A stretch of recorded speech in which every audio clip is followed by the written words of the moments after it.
আসলে সামনে জগন্নাথের মানে রথযাত্রার জন্যই আমার অনেক দিন থেকেই ভাবনাটা চলছিল যে কিছু একটা তৈরি করব, নতুন কিছু করার চিন্তা ভাবনা থেকে হঠাৎ করে মাথায় এলো, এর আগেও যেহেতু আমি লাউয়ের উপর দুর্গা প্রতিমা তৈরি করেছিলাম, তো হঠাৎ মাথায় এলো যে এবার লাউ বাদ দিয়ে এবার যদি একটু অন্য সবজির উপরে দেখা যায়, তখন আলুর কথাটাই মাথায় এলো। তাই আলু দিয়ে এবার জগন্নাথ, বলরাম আর সুভদ্রার আমি একটা মানে প্রতিকৃতি তৈরি করেছি।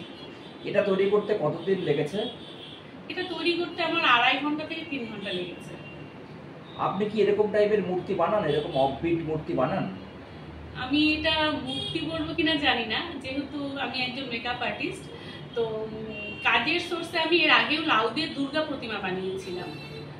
তো এই ধরনের কাজগুলো করতে আমার একটু ক্রিয়েটিভ কাজগুলো করতে ভালো লাগে, সেটাই চেষ্টা করি আর কি। কতক্ষণ সময় লেগেছে করতে? 2.5 থেকে 3 ঘন্টা খুব বেশি হলে। আপনার নাম? আমার নাম রীতা বসাক।